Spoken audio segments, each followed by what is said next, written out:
Bonjour, nous sommes le vendredi 25 juin 2021 avec une météo qui n'est pas terrible. Parce qu'en fait, quand on regarde les nuages, bon, on a beaucoup de nuages blancs, le ciel est chargé, bon, on ne sait pas qu'est-ce qu'il va faire, bon, s'il va pleuvoir, mais en tout cas la météo elle n'est pas si mauvaise au niveau de la température, mais au niveau de la pluie, bah, ça risque de tomber. Bon, on a une espèce de nébulosité, parfois hier elle était nébulosité, on était un petit peu grisâtre. Bah, ici on a une nébulosité blanchâtre. C'est un peu plus blanc. Euh, c'est des nuages blancs, c'est normal. Donc on a une nébulosité un peu plus blanche. Mais en tout cas, depuis hier, c'est un petit peu nébuleux. Et quelques jours d'ici, la météo est mauvaise, hein. Depuis qu'on est rentré en été le 21, ça fait 4 jours, on n'a rien eu. 4-5 jours, je dirais même plus.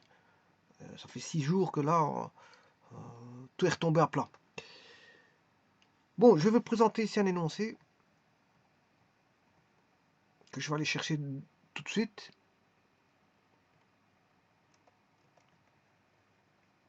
Que je vais traiter en deux parties. Alors cet énoncé, le voici.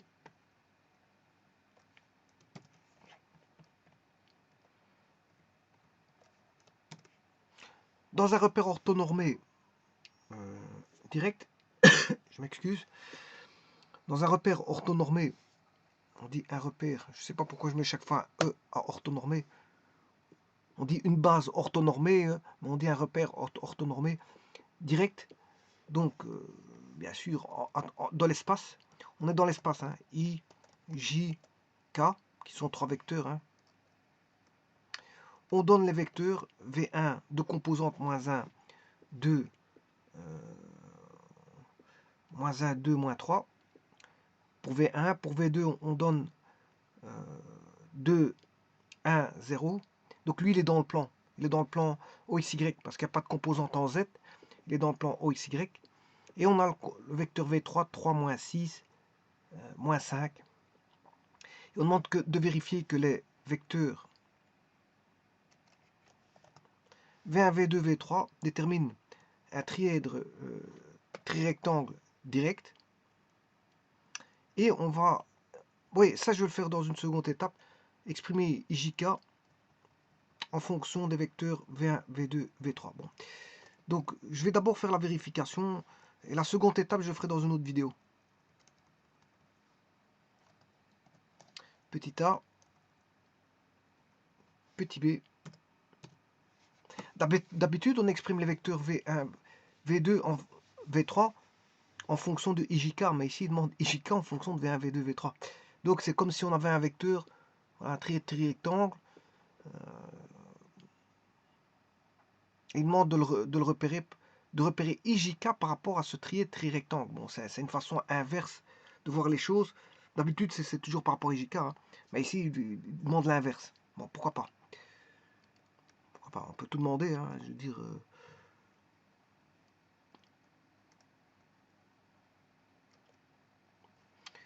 La première chose que je vais faire, c'est bien sûr de mettre l'écriture des vecteurs. Donc, on a un vecteur I, un vecteur J, un vecteur K. On donne les vecteurs donc V1. Je ne suis pas obligé de mettre de flèche parce qu'on sait bien qu'il est marqué vecteur ici. Hein. Comme on sait bien que c'est des vecteurs, bon, même si vous mettez la flèche, on sait bien que c'est un vecteur. V2, V3. Il faut vérifier que les vecteurs, donc V1, je ne suis pas obligé de mettre ça parce qu'on sait bien que c'est des vecteurs. Ils le disent. Il n'y a pas de confusion. On sait bien que V1, V2, V3 sont des vecteurs, donc ils auront des composantes. Alors, l'écriture là, c'est comme si je mettais moins 1 I plus 2 J moins 3K. 2 I plus un J, mais c'est J, plus 0K, je ne suis pas obligé de mettre le 0K, 3I moins 6J moins 5K.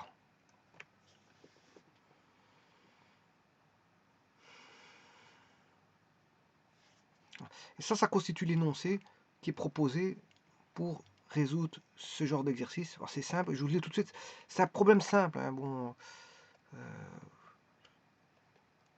il n'y a pas de complications là-dedans. Quand tu as des complications, je vous le dis tout de suite que c'est un peu plus difficile. Ici, bon, c'est des applications de, voilà, de théorie, de mécanique, tout simplement. Alors, donc on demande de vérifier que les vecteurs V1, V2 et V3 déterminent un trirectangle. Mais la première chose, direct bien sûr, la première chose que je vais faire, bon, il est direct si je fais tourner V1 vers V2, le V3 il monte. Donc j'applique la règle du tire-bouchon, je fais tourner le vecteur V1 vers le V2. Si je fais tourner le V1 vers le V2, eh bien le vecteur V3 est perpendiculaire au plan V1, V2. Bon, la première des choses à faire, vous aurez compris qu'il faut le dessiner, c'est de le voir. Moins 1, 2, moins 3. Alors, comme on est dans un problème spatial, je vais chercher le graphique 3D.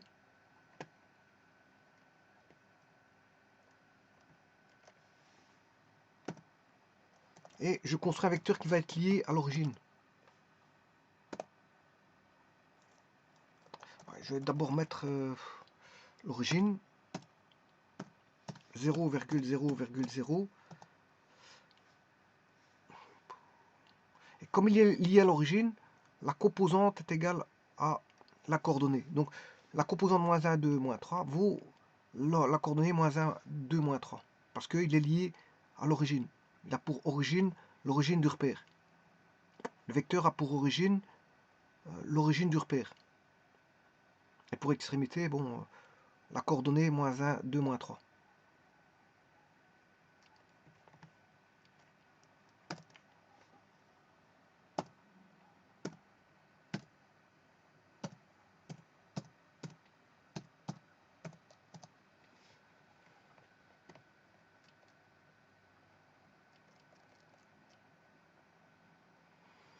Voici le premier vecteur, enfin le premier point placé.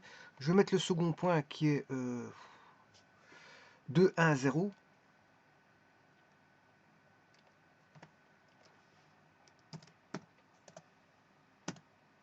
Ça va vite pour mettre ça dans un trirectangle. Hein. Vous dessinez un trirectangle avec l'axe Y à 45 degrés, de façon à bien voir les choses.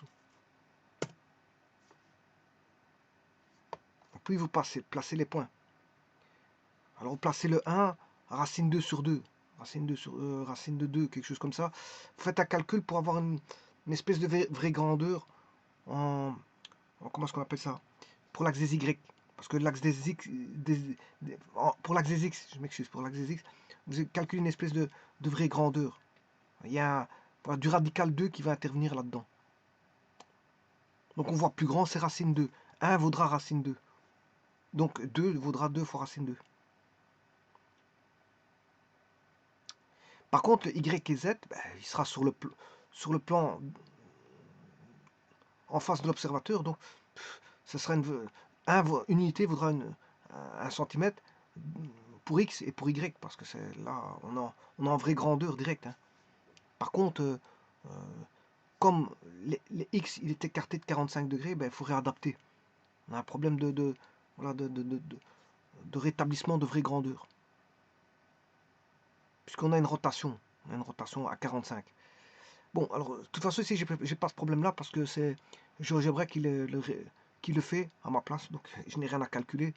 Je fais que tourner le repère et il me replace les points. Il fait un recalcul quelque part. Il fait un recalcul de tout. Alors, ceci étant dit, je disais que c'était 2...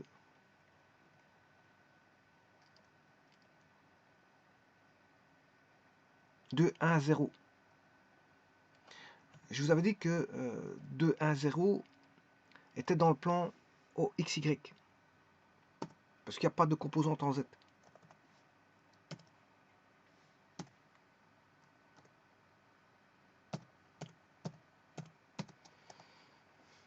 Voilà le second point. Et le troisième point qui va représenter le troisième vecteur.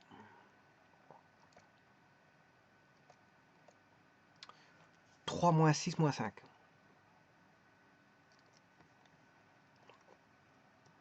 3, moins 6, moins 5. Voilà, encoder les 3 points. Je vais créer les vecteurs. Alors, je vais l'appeler V1. En espérant qu'il veut bien prendre le... Il n'est pas mis sous forme d'indice. Hein, bon. O, virgule A. Il l'a pris. Donc je ne l'ai pas mis sous forme d'indice. Hein. V2.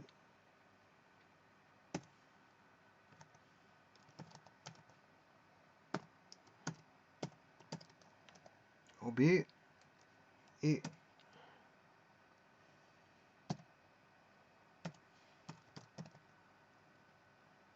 vecteur O, virgule C. Et voilà, les 3 vecteurs. Bon, maintenant, le tout c'est de voir, bon, de vérifier en regardant déjà s'ils sont perpendiculaires. Effectivement, on peut apercevoir une certaine perpendicularité. Bon, maintenant, je peux vérifier les angles sur GeoGebra. Angle V1, V2, 90 degrés. Angle V1, V3, 90 degrés. Angle V2, V3, 90 degrés. Voilà. Donc on a bien un trièdre trirectangle. Donc le vecteur V1 va ramener, si je fais V1 vers V2, ben, le vecteur il est montant. On a bien un trirectangle direct.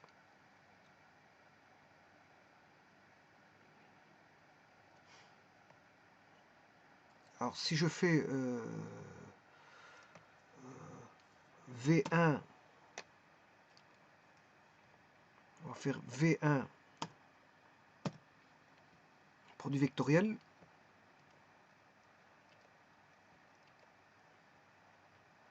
Je ne sais pas ce qu'il est passé le. Ouais.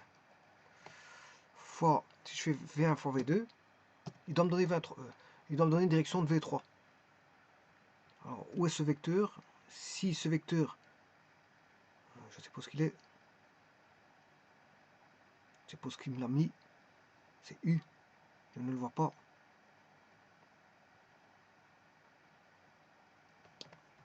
Bon, je vais retirer V3 pour mieux l'apercevoir. V3, je l'enlève.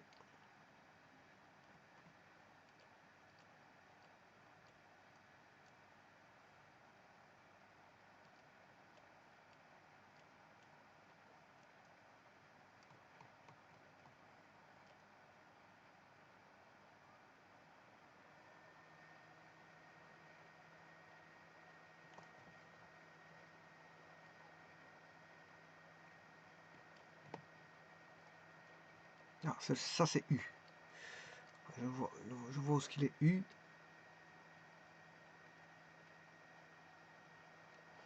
Alors, je vais comparer l'angle entre V1 et U.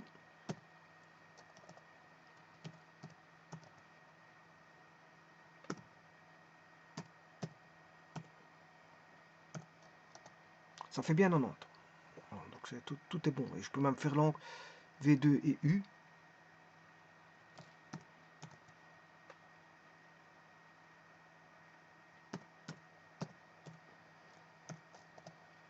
Voilà, tout vaut 90. Donc il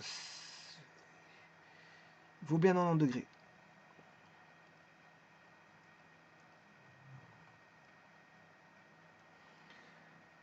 Et bien maintenant, je vais tout faire par calcul.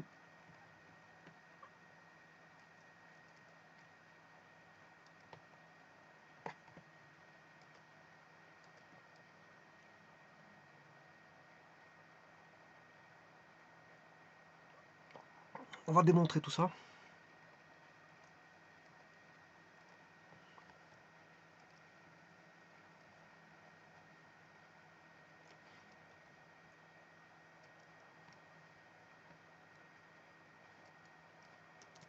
Alors pour voir s'il y a 90 degrés, ben, je vais faire le produit scalaire.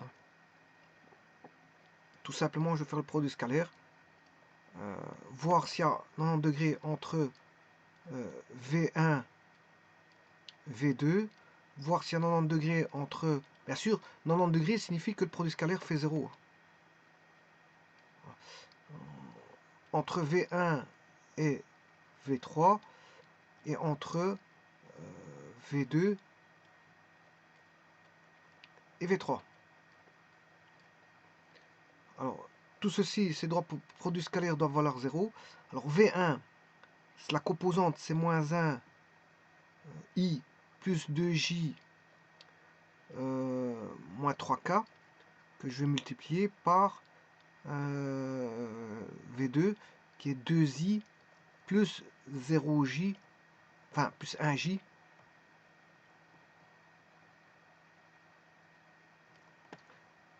plus 1J, plus 0K.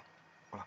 Et là, je vais multiplier donc I et I, parce que là, le cosinus entre les deux angles, cosinus de 0, ça fait 1. Donc, par contre, si je fais cosinus entre I et J, ben, ça fera 0. Donc, je ne peux pas multiplier.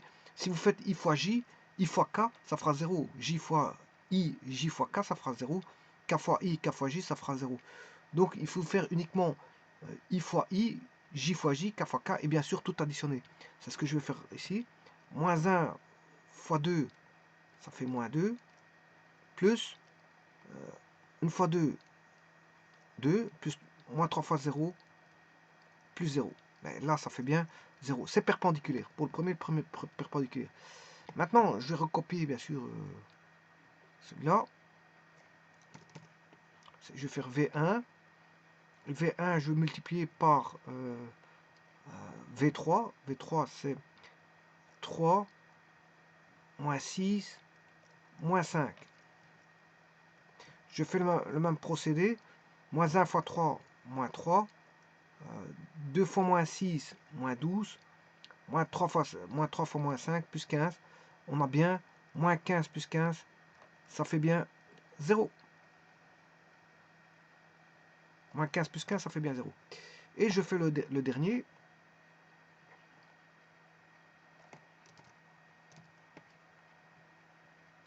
Non, c'est pas celui-là.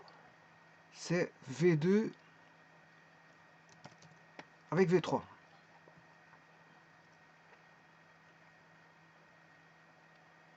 V2 avec V3. Alors V3, c'est 3.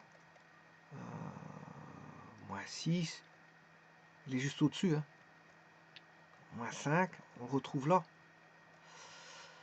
Et là, on va calculer ceci. Ce qui fait 2 fois moins 3, moins 6.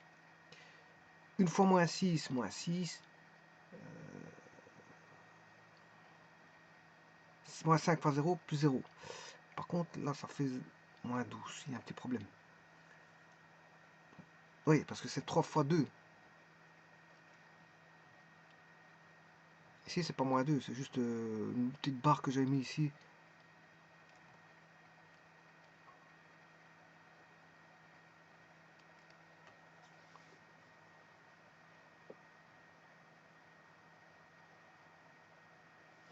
C'est comme une grande barre que j'avais mis ici. Bon, quand on commence à faire des chipotages avec des barres, on peut se mêler entremêler les pinceaux.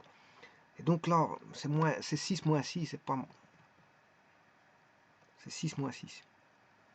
Ce qui fait bien 0. Donc, les trois vecteurs, on sait bien qu'ils sont perpendiculaires. Donc, on sait bien qu'on a un trièdre trirectangle. Maintenant, pour voir s'il est direct, il faut que j'applique, si j'applique V1 vers V2, j'ai une direction V3. Si j'applique V1 vers V2, je dois obtenir une direction qui est de l'ordre de la direction W, qui est la direction de V3. Ben, on va voir ça. Je vais le faire avec les déterminants. I, J, K. V1, c'est moins 1, 2, moins 3. Et 2, 1. Moins 1, 2, moins 3. Moins 1, 2, moins 3. Et 2, 1, 0. Moins 1, 2, moins 3 et 2, 1, 0. Alors on va calculer ça. Je vais le faire par la méthode des... Je peux le faire par la méthode des cofacteurs, mais... bon, on va le faire par Sarus.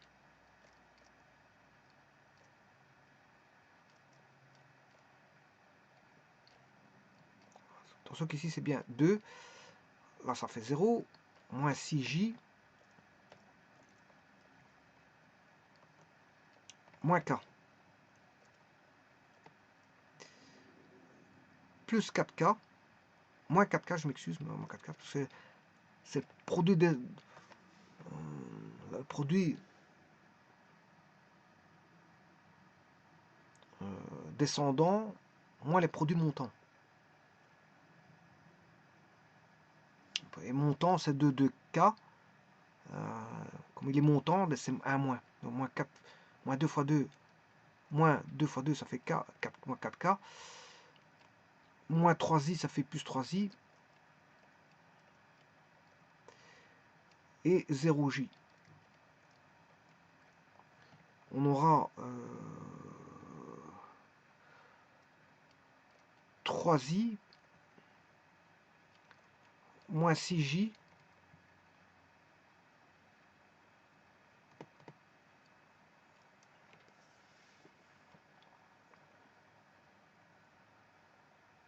moins 5K.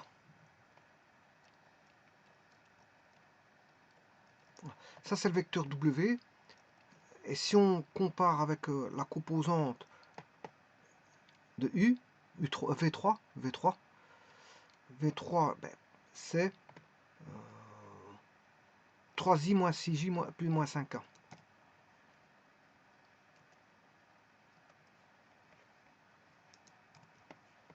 C'est pas ça. Donc c'est ça. La réponse est bonne. Hein. Ils sont bien. On a un repère direct parce que voilà, on a la direction de V3. Si je ramène V1 vers V2, j'ai la direction de V3.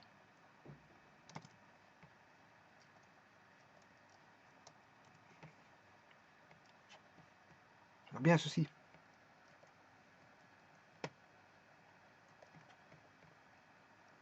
Donc les trois vecteurs sont perpendiculaires, V1, V2 et V3, mais en plus de ça, si je ramène V1 vers V2, ben, j'ai la direction de V3. Donc V1, V2, V3 étant un rectangle, mais en plus de ça, il est direct. Il est direct.